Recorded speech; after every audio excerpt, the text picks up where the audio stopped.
sejauh doa. Berseru memanggil namanya. Berseru memanggil namanya. Berdoa dia akan segera menghampiri dirimu. Percaya dia tak jauh darimu. Dia hanya sejauh doa. Tuhan, kami percaya Tuhan yang tidak jauh dari kami. Tuhan yang selalu dekat dengan kami, tetapi juga Tuhan yang kami terkadang sulit merasakan kehadiran-Mu yang dekat itu.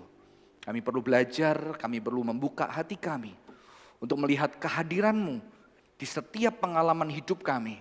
Termasuk ketika kami mengalami hal-hal yang kami tidak mau, hal-hal yang buruk, hal-hal yang tidak bisa kami mengerti dan tidak bisa pahami.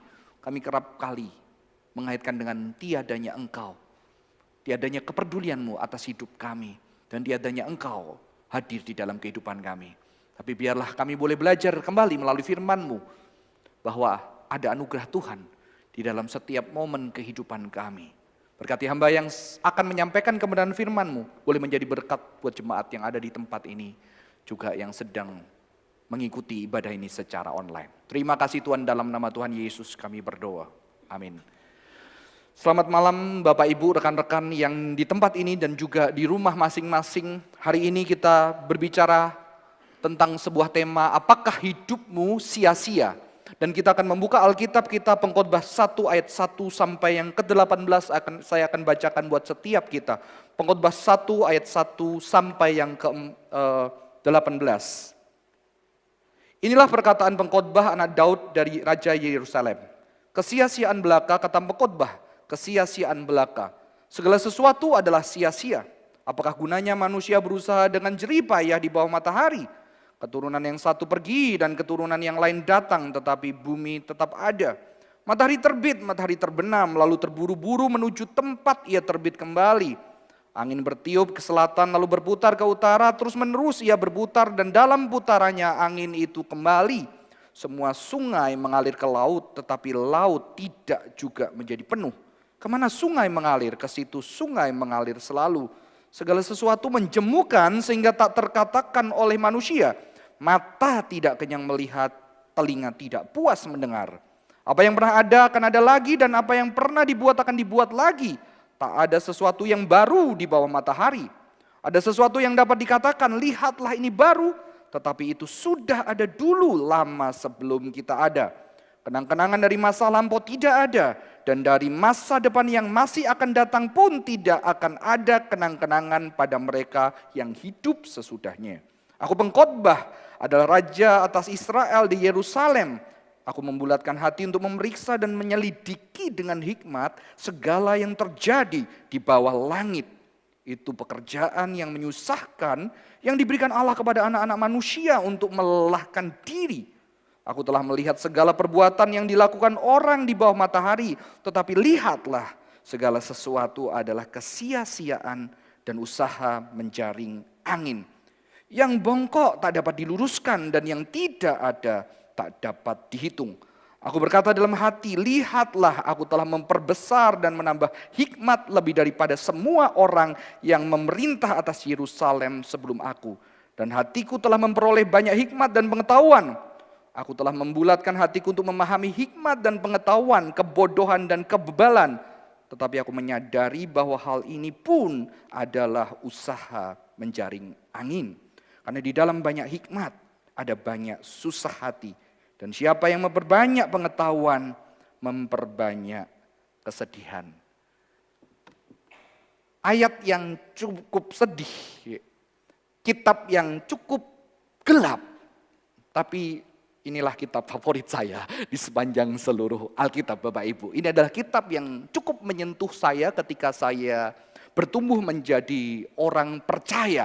Dan ketika mempelajari lebih dalam ada sesuatu yang sangat indah di balik kenyataan penulis daripada pengkhotbah ini berani menuliskan secara jujur segala gelisah dia ketika dia melihat kenyataan di bumi ini dan ketika dia melihat setiap hal yang terjadi dengan pengetahuan yang sangat dalam, pengetahuan yang luar biasa dahsyat, bukan hanya pengetahuan umum tetapi juga pengetahuan teologis yang melihat janji-janji Tuhan, ada orang-orang yang benar yang katanya diberkati, ternyata juga dia melihat banyak orang benar mati binasa sementara ada orang-orang yang jahat yang justru hidup dengan baik.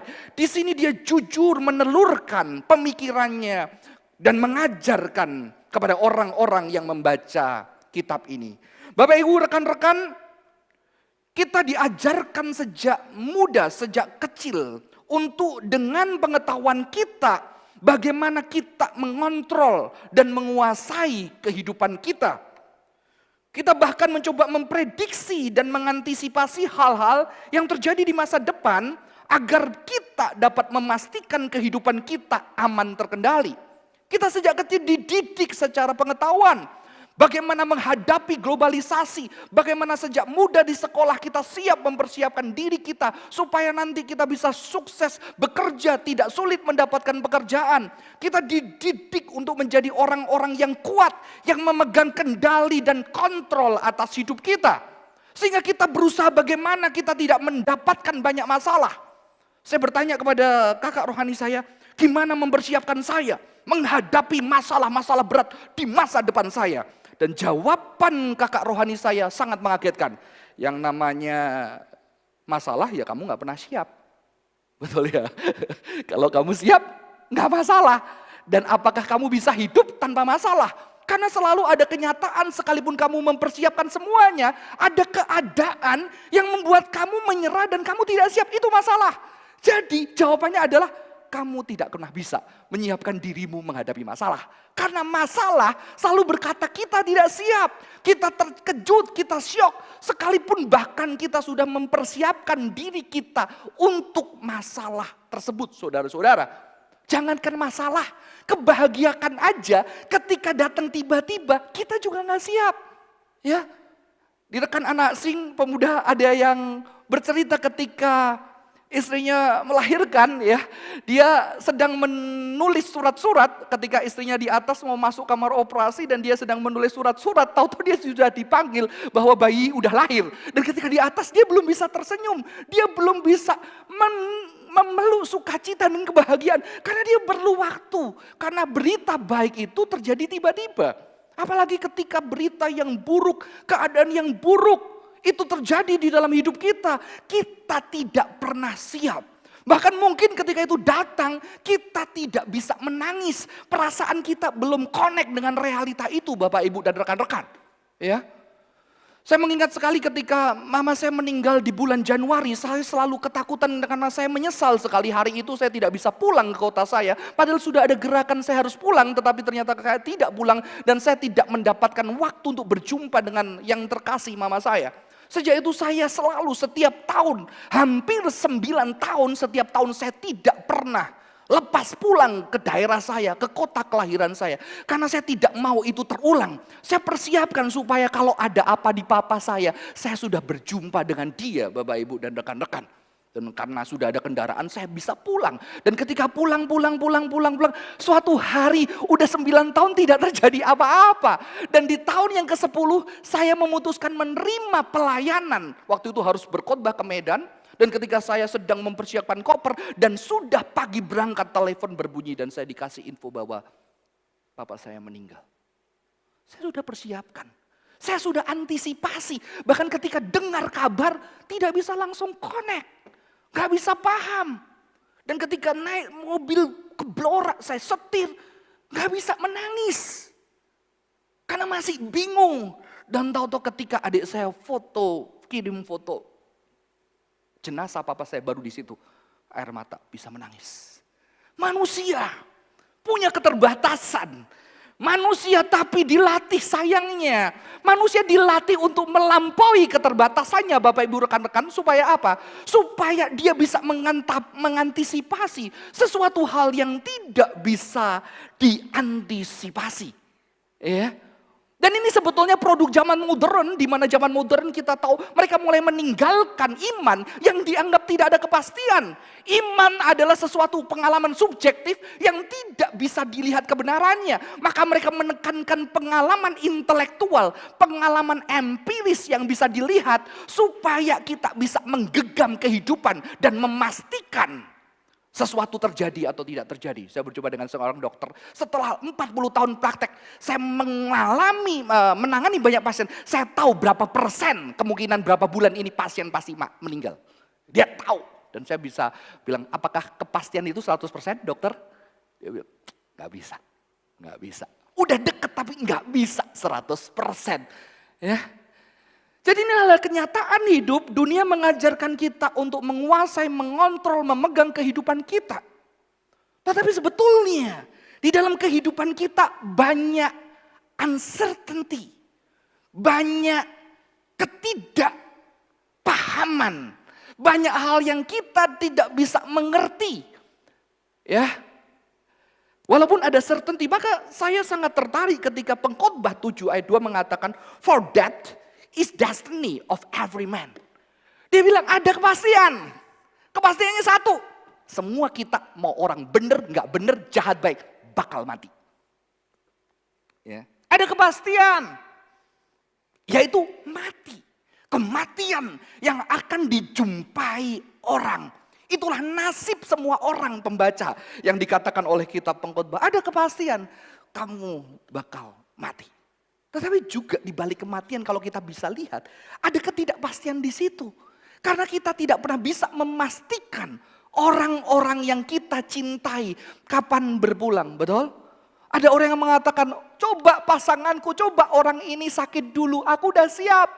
Tapi saya juga berjumpa dengan keluarga-keluarga yang keluarganya udah sakit dulu, tetapi tetap ketika orang yang dikasih meninggal dia selalu bilang, kenapa aku gak siap, mengapa aku tidak begini, harusnya tadi aku begini, begini dan begitu. Bapak Ibu, ada certainty dan uncertainty. Ada satu kepastian, tetapi ada sesuatu yang tidak bisa kita genggam, tidak bisa kita pegang, ya. Seperti kematian itu pasti. Tetapi di saat yang sama, kita tidak bisa memastikan kapan itu tiba. Kita tidak bisa memahami, kita tidak bisa mengontrol, kita tidak bisa menguasai, Bapak Ibu dan rekan-rekan.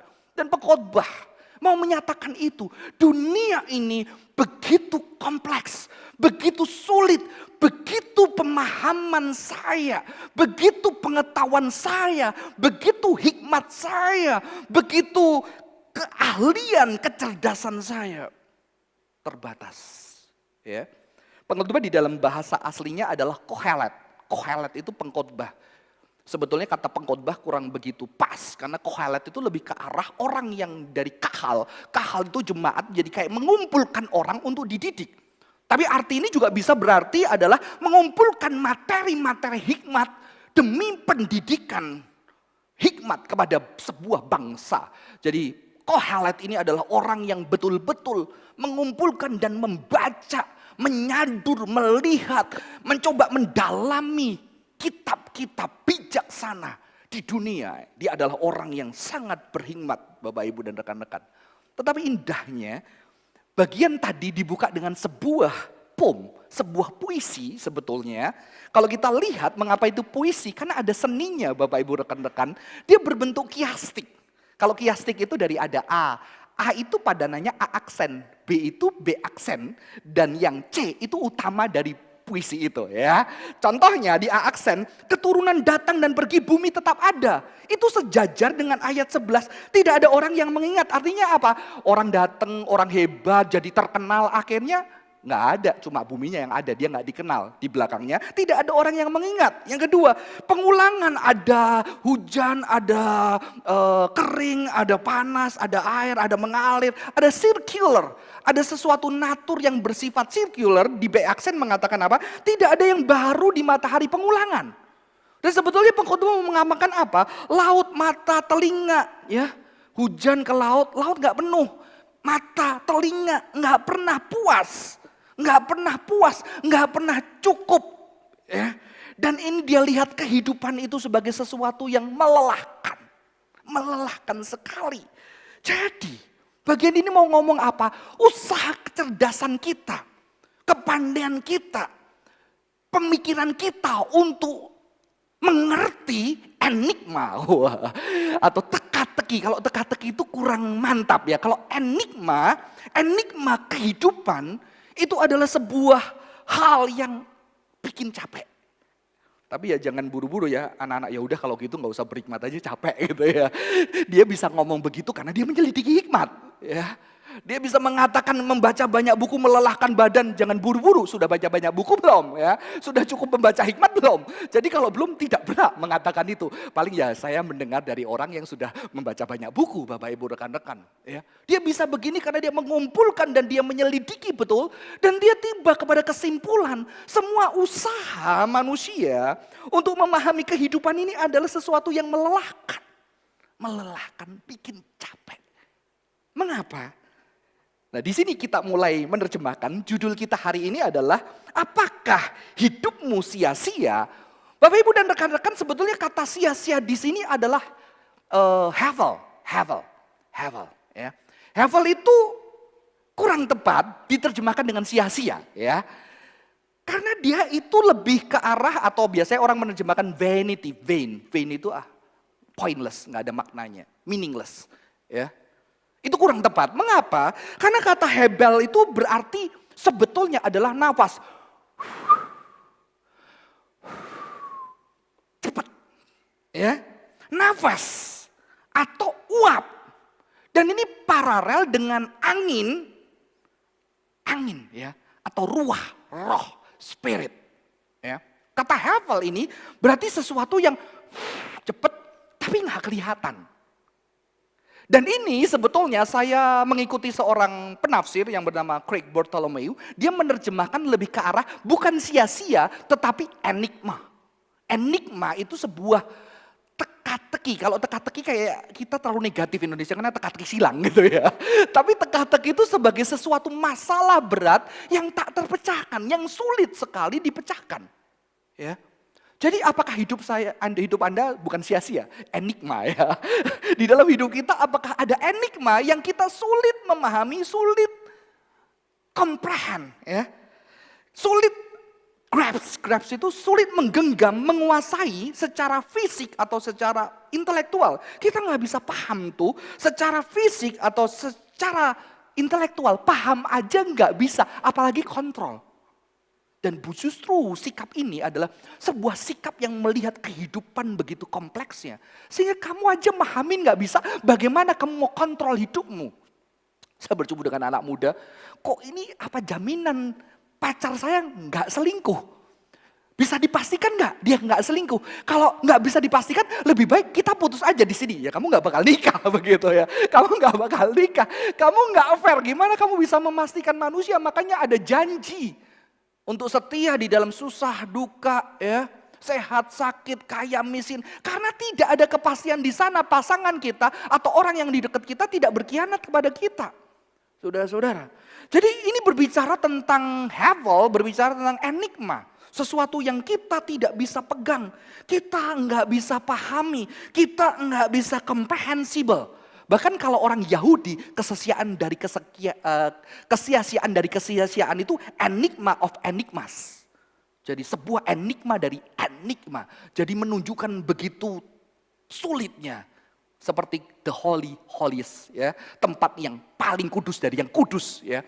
Di sini digunakan sama enigma of enigmas, sebuah hal yang nggak bisa dipahami, nggak bisa dimengerti dari hal-hal yang benar-benar nggak bisa dipahami, nggak bisa dimengerti. Ini yang mau dinyatakan pengkhotbah dan pengkhotbah ini sangat mengerti kitab Kejadian.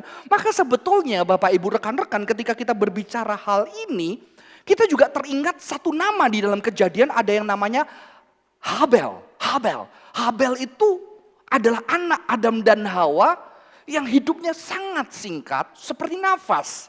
Tetapi selain Habel, kita juga lihat ada satu yang di sana, Cain. Ya, kalau kita lihat pengkhotbah awal itu ada hujan, ada terang, ya semua mengalir. Itu siklus di Kejadian kan ada ya, ada terang, ada gelap. Itu siklusnya ada diulang ya. Karena penulis Kohelet ini mengerti sekali kitab Kejadian karena dia juga mengerti Amsal, karena kitab Kejadian bagian dari Torah, Bapak Ibu rekan-rekan. Dan di situ unik, karena arti nama Kain itu adalah to get, acquire, to create. Ya. Mendapatkan, meraih, menciptakan. Di antara anak ada dan mendawa, yang satunya itu seperti uap, cepat sekali. Ya, tapi melakukan hal yang benar, yang satunya itu mencapai, meraih, mendapatkan, bahkan menciptakan.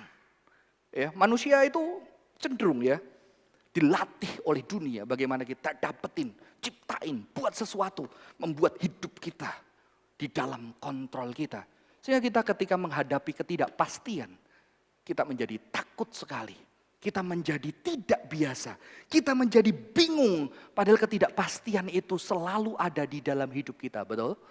Kalau kita belajar filsafat, banyak tokoh filsuf mengatakan ada kenyataan-kenyataan yang tidak pernah terprediksi dan itu terjadi begitu saja.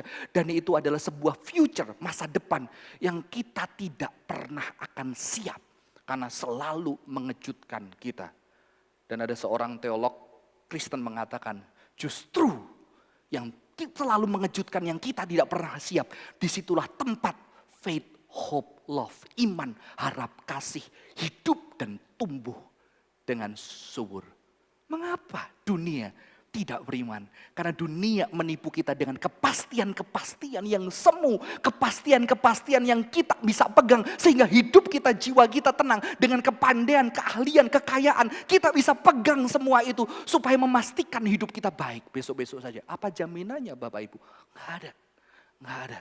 Jadi kita sedang diberikan sebuah pegangan yang tidak firm, tidak kuat tentang kepastian itu. Ya. Bapak Ibu rekan-rekan, ada seorang penulis, ya ini yang saya cukup referensi. Dia berbicara bahwa something that is hevel cannot be grasped or controlled. Sesuatu yang hevel, enigma itu kita nggak bisa pegang, kita nggak bisa kontrol. Seperti kehidupan kita. Kita nggak bisa pegang, kita nggak bisa kontrol. Banyak kejadian ketika saya melayani dan berjumpa orang. Ada satu keluarga yang bertahun-tahun dia sudah punya semua, kekayaan udah punya semua. Tapi sulit tidak memiliki keturunan. Ternyata ketika berdoa tahu-tahu mendapatkan keturunan dan keluarga itu bersuka cita, bergembira melihat Tuhan mengasihi mereka. Tapi beberapa tahun kemudian tahu-tahu hamil kembali. Istri dari keluarga itu hamil kembali dan ternyata setelah lahir anak itu tidak disable, dia disable, saudara-saudara. Dan di situ tidak ada jawaban. Mereka orang yang setia, mengikut Tuhan, setia, baik, murah hati. Tapi mengapa harus mengalami itu? Kita sampai mati tidak akan mencoba, tidak akan dapat menemukan jawaban-jawaban di dalam enigma kehidupan ini. Dan mungkin saatnya kita berhenti mencari jawaban. Karena jawaban itu kita tidak bisa menemukan. Bahkan mungkin jawaban doktrin adalah sovereignty of God. Tetapi jujur kalau kita menjadi orang-orang yang mengalami pengalaman-pengalaman yang terluka itu. Kalau kita boleh jujur, kita juga terluka dengan jawaban itu, betul? Bukan berarti kita tidak menyangkali sovereignty of God. Tetapi mengapa saya, mengapa aku harus mengalami enigma yang tidak pernah bisa aku pahami. Tetapi ada sesuatu yang unik, maka tidak bisa sia-sia atau meaningless menerjemahkan kata hevel ini. Karena Bartholomew mengatakan ini. The wind is real enough, but it cannot be grasped. This does not mean that there is no meaning, but that if there is, it cannot be grasped. Bukan berarti gak ada makna dalam kehidupan. Kehidupan tetap memiliki makna.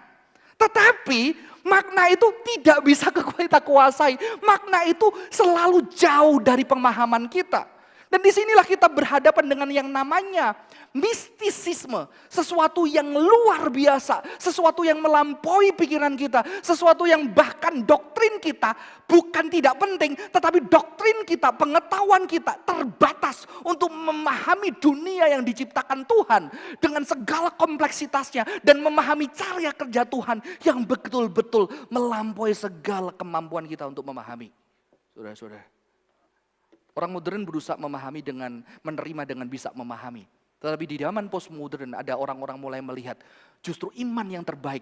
Kadang-kadang ketika kita tidak bisa paham, tapi di situ kita tetap beriman di tengah segala ketidakmampuan kita memahami. Cinta yang terbaik adalah ketika kita tahu banyak hal buruk dari anak kita, keluarga kita, orang tua kita, sahabat kita, dan kita marah, kita kecewa, kita tidak suka. Tetapi cinta kita tidak pernah lepas dari orang itu. Dan itulah cinta yang terbesar, Bapak Ibu dan rekan-rekan. Ya. Bapak Ibu dan rekan-rekan, ada seorang penulis yang bernama Viktor Frankl.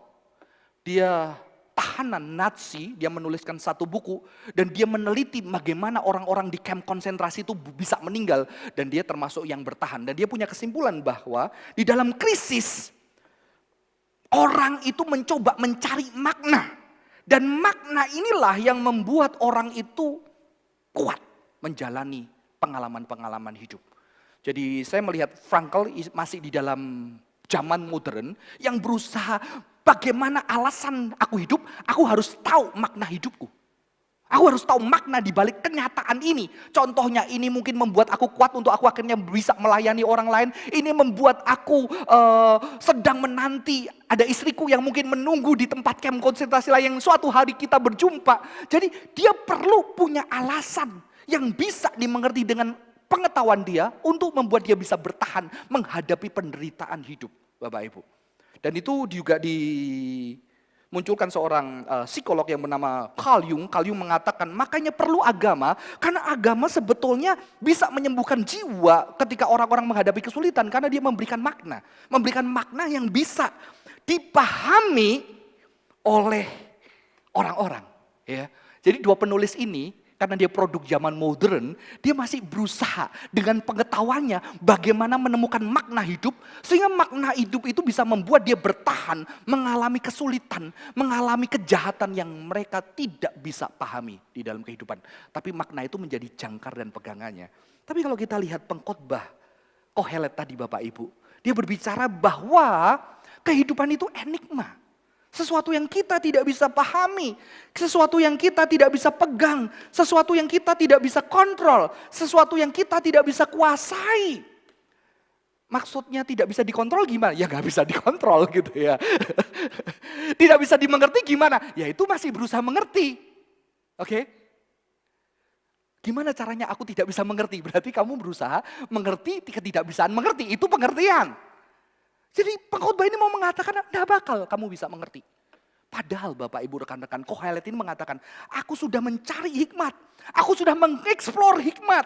Aku sudah mendemonstrasikan kehebatanku dan menambahkan hikmat di hidupku. Aku sudah mengobserv segala hikmat dan pengetahuan. Dan aku sudah menaruh hatiku itu untuk mengetahui hikmat.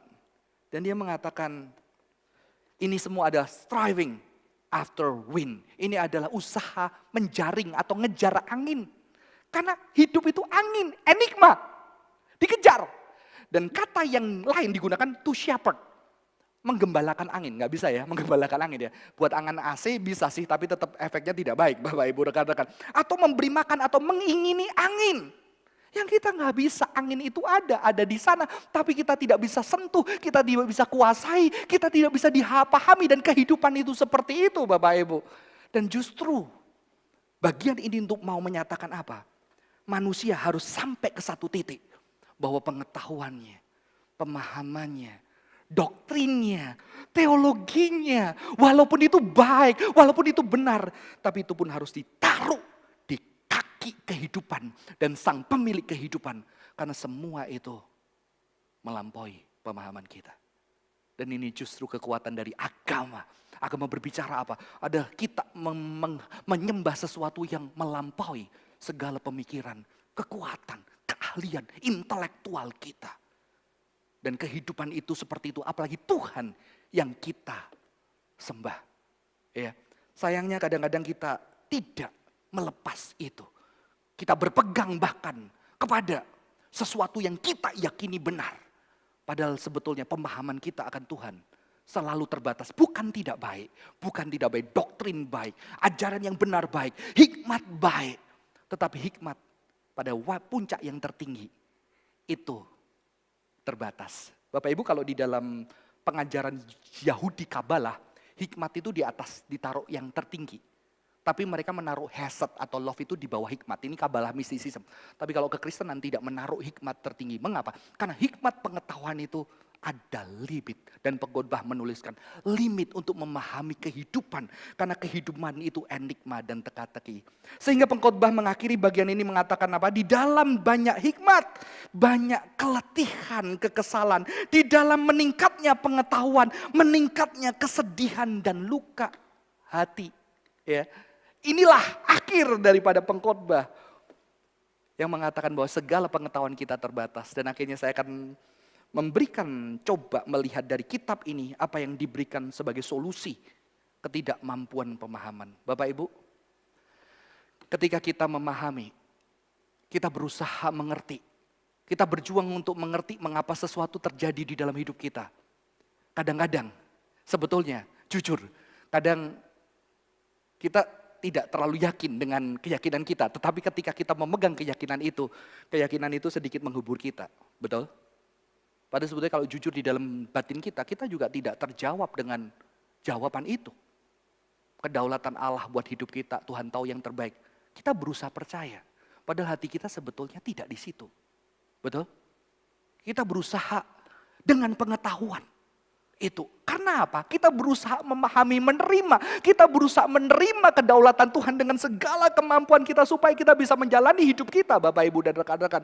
Tetapi sebetulnya Tuhan mau apa? Segala hikmat diletakkan sehingga sampai ke satu titik kita tidak berdaya dan mengatakan, aku sungguh tidak mengerti kehidupan. Bahkan aku tidak mengerti spiritualitas kita. Dan kita menyerahkan itu kepada sebuah anugerah Tuhan. Anugerah ketika apa? Ketika pengetahuan kita taruh. Karena pengetahuan kita gagal. Anugerah apa? Ketika usaha kita mengerti dengan segala teologi yang baik. Gagal. Dan kita taruh semua di kaki Tuhan. Dan mengatakan, aku butuh anugerah. Untuk menghadapi semua kenyataan kehidupan yang aku tidak bisa terima. Yang aku tidak mampu dengan segala pengetahuan dan hikmatku untuk bisa menerima kenyataan itu. Aku taruh semua di kaki Tuhan. Dan disitulah Bapak Ibu rekan-rekan, anugerah Tuhan berkarya. Baru kita tahu anugerah ketika apa? Ketika segala pengetahuan kita gagal. Segala kecerdasan kita gagal. Segala kehebatan kita gagal. Segala kekuatan kita gagal. Maka kadang-kadang di dalam spiritualitas kita sampai ke taraf itu ya. Ketika relasi kita sama orang lain tidak bisa kita andalkan. Ketika kekayaan kita sudah tidak bisa taruh lagi. Ketika kepandaian kita tidak ada. Dan kita datang kepada Tuhan dengan sebuah lutut bertelut. Tuhan, tolong. Tuhan, tolong aku. Ya.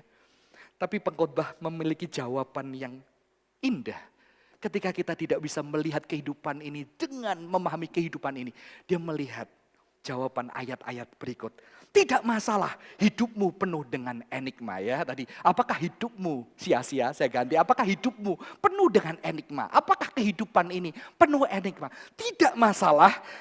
Hidup ini penuh dengan enigma. Karena apa? Ada ayat ini Bapak Ibu. Nikmatilah hidup dengan istri yang kau kasih seumur hidupmu yang enigmatik, yang sia-sia.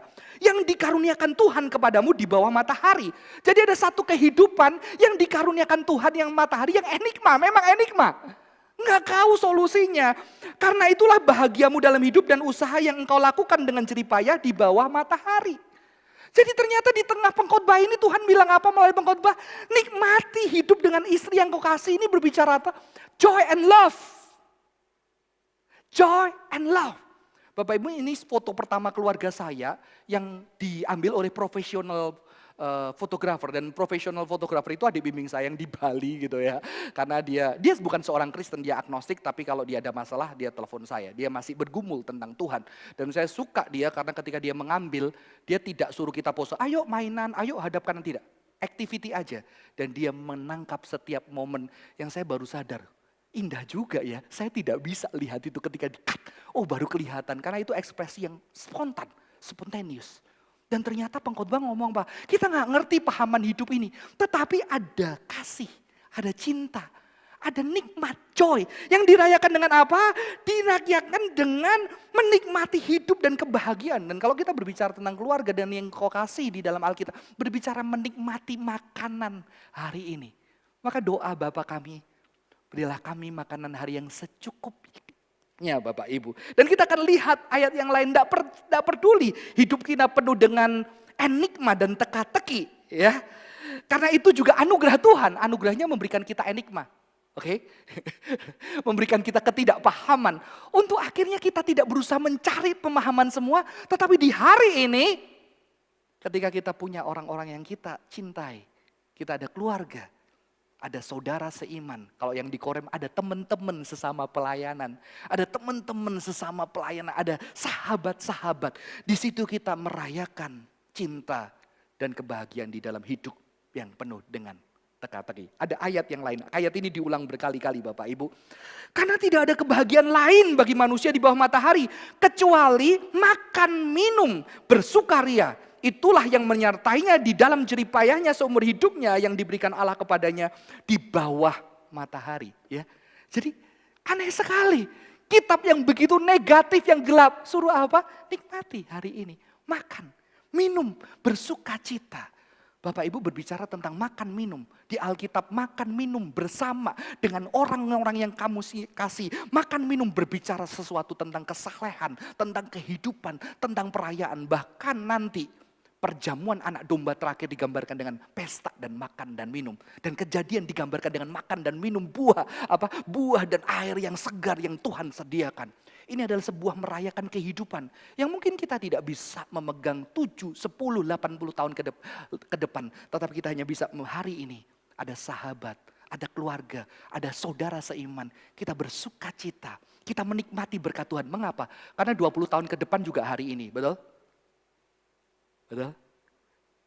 Banyak orang berusaha. Nanti aku akan bersiapkan untuk keluargaku kaya raya. Aku akan punya tabungan banyak. Untuk supaya anakku berbahagia 10 tahun lagi. Setelah 10 tahun dia udah lupa cara berbahagia Bapak Ibu. Karena dia tidak melatih setiap harinya menikmati dan kebahagiaan itu. Dan bagian yang terakhir. Tidak peduli masalah dan kehidupan kita penuh dengan enigma.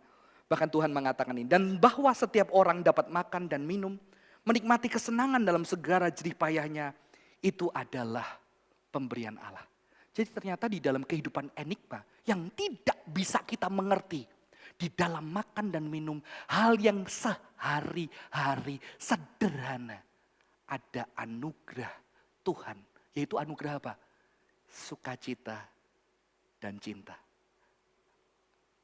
Sukacita dan cinta. Dan di sini saya menghargai. Saya punya teman-teman kalau makan dan minum bareng. Kita bisa 2 jam, 3 jam. Lupa waktu. Seolah-olah kita ada di dalam waktu itu. Ada seorang teolog yang mengatakan ketika kita ada di dalam waktu sampai kita sudah lupa dengan waktu. Kita sedang mencicipi kekekalan. Karena di dalam kekekalan kita sudah tidak ada namanya waktu Bapak Ibu dan rekan-rekan. Dan itu adalah sukacita terbesar. Jadi ketika kita melihat kehidupan yang tidak bisa terkomprehensi, yang tidak bisa kita kuasai dan tidak bisa dikontrol. Mari kita di dalam takut akan Tuhan melihat setiap hari ada anugerah kecil melalui makan, minum, tertawa bersama dengan siapa? Bersama dengan orang-orang yang Tuhan anugerahkan di dekat kita, anak kita, karyawan kita, tetangga kita. Kita makan bersama-sama, sahabat kita, dan kita membagikan sukacita di dalam dunia yang tidak terpahami ini. Di dalam takut akan Tuhan, di situ kita akan merasakan anugerah Tuhan yang besar. Menjalani hidup yang penuh dengan hal-hal yang tidak bisa kita selesaikan. Maka saya tidak heran ketika Yesus di bumi ini, dia banyak berkumpul, makan, bersukacita bersama dengan murid-murid. Bahkan sebelum mati pun dia mengakhiri dengan makan perjamuan bersama. Dan perintah yang harus dilakukan orang Kristen adalah perjamuan kudus, makan bersama sesering mungkin roti tubuh Kristus untuk mengingat kehadiran Kristus yang nyata di tengah penderitaan hidup manusia. Mari kita bersatu hati dalam doa. Tuhan bersyukur buat segala hikmat, pengetahuan, kecerdasan yang Kau anugerahkan kepada kami. Tetapi juga kecerdasan pengetahuan kami mempunyai batas. Dan suatu hari kami harus taruh itu di bawah kaki Tuhan. Untuk berlutut di hadapan Tuhan dan mengatakan segala kemampuan, kekuatan, kehebatan, kecerdasan kami terbatas memahami karya agungmu di bumi. Sehingga kami bersujud meminta anugerah Tuhan untuk boleh berbicara kepada kami ke dalam setiap hal. Beranugerah untuk kami bisa melihat anugerah sukacita dan cinta yang Tuhan anugerahkan di dalam keseharian kami. Melalui sahabat, mulai teman, mulai keluarga, orang tua, anak kami, rekan kerja, karyawan, atasan kami. Kami melihat anugerah cinta dan kebahagiaan yang Tuhan anugerahkan untuk kami boleh cercap. Terima kasih Tuhan buat malam hari ini. Kiranya kami boleh hidup sekalipun penuh dengan enigma, tapi cinta, kasih, anugerah Tuhan nyata dan kami rayakan sebagai orang yang percaya kepada Engkau. Berkati setiap jemaat Tuhan di dalam segala pergumulan. Di dalam nama Tuhan Yesus Kristus kami berdoa. Amin. Tuhan Yesus memberkati kita, ibadah doa selesai.